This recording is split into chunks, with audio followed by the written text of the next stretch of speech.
మున్సిపాలిటీలోని స్థానిక IB guest house లో ఆదివారం రోజున లక్సెటిపేట దండేపల్లి మండలాల బీఆర్ఎస్ నాయకులు విలేకరుల సమావేశం నిర్వహించారు. ఈ సమావేశానికి బీఆర్ఎస్ రాష్ట్ర నాయకులు విజిత్ రావు ముఖ్య అతిథిగా పాల్గొన్నారు. ఈ సందర్భంగా వారు మాట్లాడుతూ కాంగ్రెస్ ప్రభుత్వం ప్రవేశపెట్టిన బడ్జెట్ సామాన్య ప్రజలకు అన్యాయం జరిగిందన్నారు. ఎన్నికల హామీలో ఇచ్చిన 6 గ్యారెంటీలు అమలు చేయడంలో ప్రభుత్వం పూర్తిగా విఫలమైందని వారు విమర్శించారు. ప్రభుత్వం ప్రజలను మోసం చేస్తూ 420 విధానంతో కాలం గడుపుతుందని, ప్రజల సమస్యలను పట్టించుకోవడం లేదని మండిపడ్డారు. ప్రజలకు ఇచ్చిన హామీలను వెంటనే అమలు చేయాలని, లేని పక్షంలో బీఆర్ఎస్ పార్టీ తరపున పెద్ద మొత్తంలో ఆందోళన చేస్తామని హెచ్చరించారు.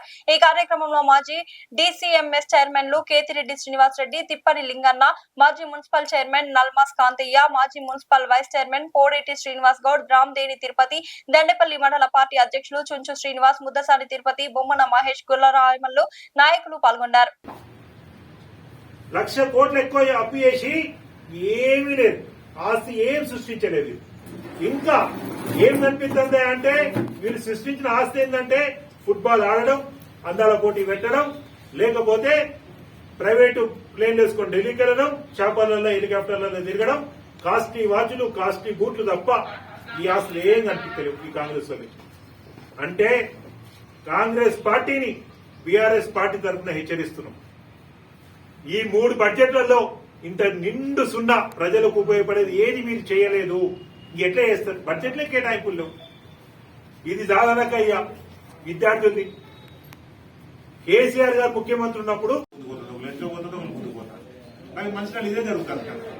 ఇక్కడ 80 ఫీట్స్ ఓకేనా, 100 ఫీట్సా, 70 ఫీట్సా, ఇది కాంట్రవర్సీ నడుస్తుంది కదా. మాస్టర్ ప్లాన్ ఏదైతే దాని ప్రకారం ఇంప్లిమెంట్ చేయాలి. అలా ఏ సంఖ్య ఉంటే ఆ సంఖ్య ఇంప్లిమెంట్ చేయాలి. రెండోది చేసేదానికి ఒక పద్ధతి ఉంటుంది. ఇష్టం ఉన్నట్టు కాదు, నేనే రాజు నేనే మంత్రి అంటే కుదరలేదు. చేసిన సమయం ఉండాలి, నోటీసులు ఇవ్వాలి, పద్ధతి ప్రకారంగా చేయాలి. అవన్నీ కూడా కాకపోతే వాళ్ళకు అన్యాయం జరగకుండా కూడా చూసుకోవాలి. అభివృద్ధిని ఆకాంక్షిస్తున్నాం. ఎట్ ద సేమ్ టైమ్ అభివృద్ధిని ఆకాంక్షే సమయంలోనే ప్రజలకు ఏదైతే నష్టపోతుందో వాళ్ళకి నష్టపరిహారం ఇవ్వాలి. తర్వాత ఎవరైతే జీవనోపాధి కోల్పోతుందో వాళ్ళకు కూడా జీవనోపాధి కూడా చూపించాలి. అది ప్రభుత్వం యొక్క బాధ్యత.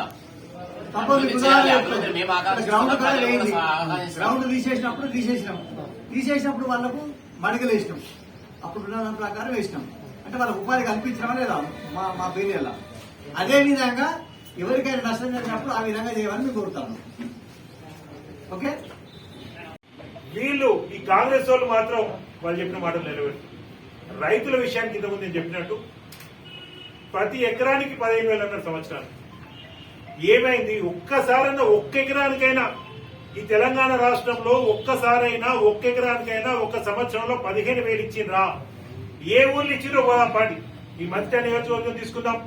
ఏ ఊర్లో ఏ రైతుకి ఏ ఎకరానికి ఒక 15,000 రూపాయలు ఒక సంవత్సరానికి ఇచ్చిండ్రా? వీళ్ళు ఇయ్యలే. 3 సార్లు ఎగ్గొట్టింది ఇప్పటికీ. ఇవాళ ఇంత అని పేపర్లు పెద్ద పెద్ద యాడ్లు ఇచ్చాడు.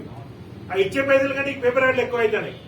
గతంలో కేసీఆర్ గారు రైతు బంధు వేస్తే ఎన్ని ఎకరాలకు వేస్తుండ్రు, ఎంతమంది రైతులు లబ్ధి పొందుతుండ్రు, ఎన్ని వేల కోట్లు వస్తున్నాయనే విషయం చాలా క్లియర్గా ఉండేది.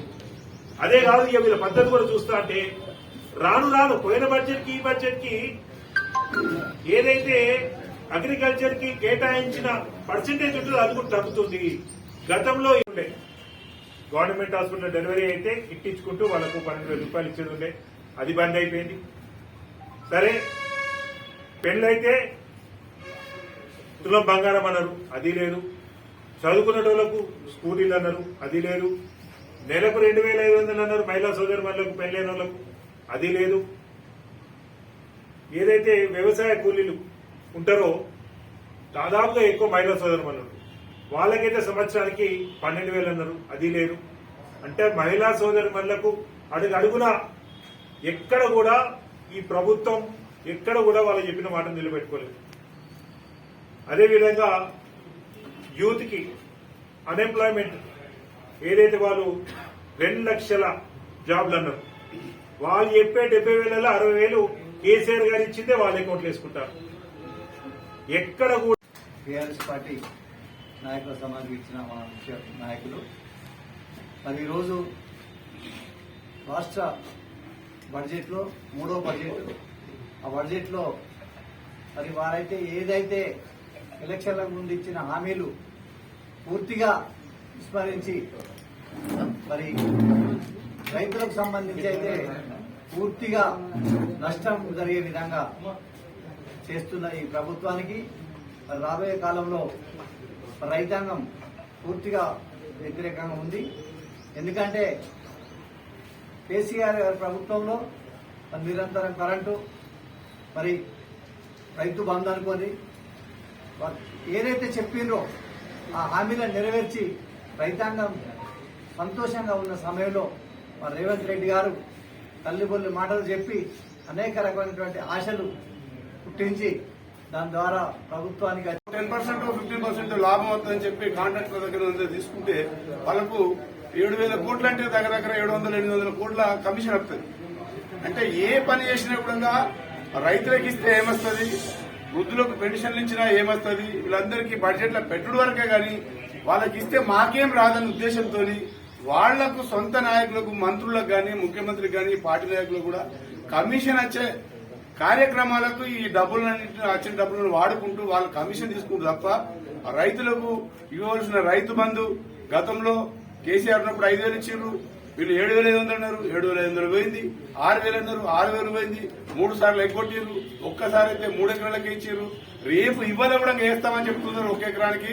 మళ్ళా తర్వాత 20 రోజులకు అంటారు, మళ్ళా తర్వాత 20 రోజులకు అంటారు. ఏదైతే వాళ్ళు కలబొల్లి మాటలు చెప్పి అబద్దం ఆడి వేసినామని చెప్పుకోవడానికి ఇలా 1 ఎకరానికి వేస్తారు కావచ్చు అనుకుంటాను. మొత్తం మందికి వేసినామని చెప్తారు. వేసినామా లేదా ముఖ్యమంత్రి మాట్లాడే మాట అదే.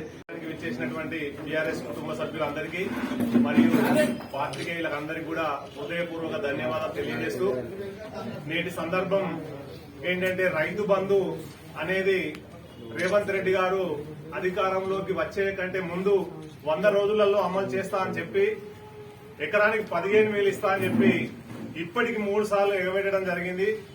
ఇప్పుడు కూడా ఈ 3వసారి కూడా 1 ఎకరానికి వేసి దులుపుకుందామనే సందర్భంతో దులుపుకుందామనే దాంతో చూస్తున్నాడు. ఎందుకంటే ఇప్పుడు ఇవాళ 1 ఎకరానికి వేసి 20 రోజులకు మళ్ళీ సెకండ్ పెడతా అని చెప్తున్నాడు.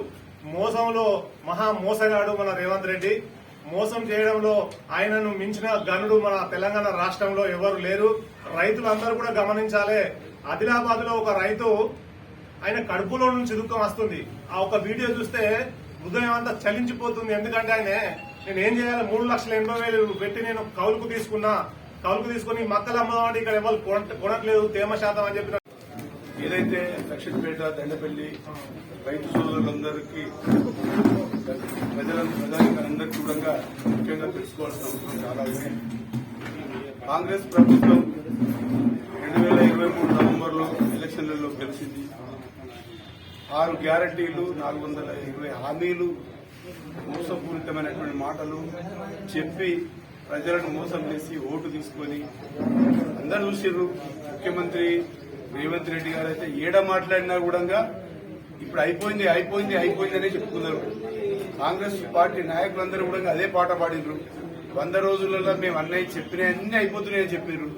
పాపం అంతా రైతు సోదరులు కూడా బాగా ఎదురు చూసిండ్రు. ఆ రోజులలో కూడా పాత ఏదైతే మాజీ ముఖ్యమంత్రి గౌరవనీయులు పెద్దలు కేసీఆర్ గారు రైతు బంధు కోసం 7,000 కోట్ల రూపాయలు ఆ రోజు ఎలక్షన్ కోడ్ పెండింగ్ ఆగిపోతే ఎలక్షన్ కోడ్ కాగానే వేస్తామని పెట్టినటువంటి డబ్బు తీసుకొని ఇలా మున్సిపాలిటీలో మరి దండిగా ఓట్లయితే దండుకున్నారు. కానీ మళ్ళీ ఆ యొక్క 2,500 మాట ఏ వాడలో కూడా ఎక్కడ కూడా మాట్లాడతలేరు. కాబట్టి ఏదైతే వాళ్ళు ఓటు దండుకున్నారో మరి ఆ ఓటు దండుకున్న విధంగా ప్రజలకు వాళ్ళు చెప్పినటువంటి హామీలను తీర్చకపోతే ఖచ్చితంగా రేపు పొద్దుగాల ఇంకొక 1 రోజులో 2 నెలలు చూస్తారు ప్రజలు. ఆ 1-2 నెలల తర్వాత ఖచ్చితంగా ఆ కార్యకర్తలను కావచ్చు, ఆ నాయకులను కావచ్చు, ఖచ్చితంగా గల్లబట్టి అడిగే రోజులు వస్తాయని చెప్పేసి ఈ సందర్భంగా తెలియజేస్తున్నాం. కాబట్టి తప్పకుండా మీరు ఏదైతే హామీలు ఇచ్చారో ఆ హామీలను వెంటనే అమలు పరిచే దిశగా ఈనాడు ప్రభుత్వం ముందుకు పోవాలి. లేదంటే మాత్రం ఖచ్చితంగా ఇంకొక మేము మా పెద్దలు చెప్పారు, మొదలు గెలిచినాడు 100 రోజులు వాళ్ళకి అవకాశం ఇద్దామని చెప్పేసి ఈ 100 రోజుల అవకాశం ఇచ్చిన తర్వాత ఈ యొక్క బీఆర్ఎస్ పార్టీ తరఫున ప్రతి ఒక్క పౌరునికి ఏ విధంగా వాళ్ళు హామీలు ఇచ్చారో, ప్రతి మనిషికి ఏ విధమైనటువంటి స్కీములు ఇస్తామని చెప్పారో ఆ ప్రతి స్కీమ్ వెనక బీఆర్ఎస్ పార్టీ ఈనాడు లక్ష్యపేట మున్సిపాలిటీ పరంగా కానీ మంచిల నియోజకవర్గ పరంగా కానీ ఉద్యమం చేయక తప్పదని చెప్పేసి ఈ సందర్భంగా హెచ్చరిస్తున్నాం. తప్పకుండా రాబోయే రోజులలో వాళ్ళను ఖచ్చితంగా నిలదీస్తామని చెప్పి ఈ సందర్భంగా మాట్లాడుతూ అందరికీ నమస్కారం. నేను ఇది కొన్నట్టయితే నేను ఆత్మహత్య చేసుకోవాల్సి వస్తుంది అని చెప్పి ఒక మీడియా ముఖంగా మీడియా వాళ్ళు కూడా పాపం రైతు మీరు ఏడవకంటే ఆయన లోపలికి వెళ్ళి వచ్చినటువంటి బాధ చూస్తుంటే, ఆ తీరును చూస్తుంటే హృదయం చలించిపోతుంది రైతుల బాధ అనేది. ఇది రేవంత్ రెడ్డి మా గారికి కనబడతలేదు. దయచేసి మీడియా మిత్రుల ద్వారా తెలంగాణ ప్రజానికానికి తెలియజేస్తున్నాం. ఎందుకంటే రైతులను మోసం చేసే ప్రభుత్వమే కాంగ్రెస్ ప్రభుత్వము. ఒక్క ఎకరానికి మట్టుకే ఇచ్చి దీని రైతు బంధును దులుపుకుంటాడు. దీన్ని అందరూ గమనించి పెద్ద ఎత్తున నిరసన తెలియజేయాలి. మా విజితరావు గారు చెప్పినట్టు బడ్జెట్ లో లేనిది ఎక్కడికి వెళ్ళిస్తాడు? 3 సార్లు బడ్జెట్ ఆల్రెడీ అయిపోయింది. ఇంకా నువ్వు ఇచ్చినటువంటి హామీలు ఎక్కడికి వెళ్ళి నెరవేరుస్తావు అని చెప్పి మేము ఈ సందర్భంగా లక్షపేట వేదికగా గవర్నమెంట్ ను హెచ్చరిస్తున్నాము. ఎందుకంటే రాబో రోజులలో మీకు డిపాజిట్ కూడా గల్లంత అయ్యే రోజులు వస్తాయి. ఇప్పటికైనా రైతుల విషయంలో వరి కొనుగోలు కేంద్రాలు గాని మక్కల కేంద్రాలు గాని రైతులను ఇబ్బంది పెట్టద్దని చెప్పి ఈ శోభా వేదికగా ఈ లక్షపేట వేదికగా హెచ్చరిస్తున్నాము. జై తెలంగాణ.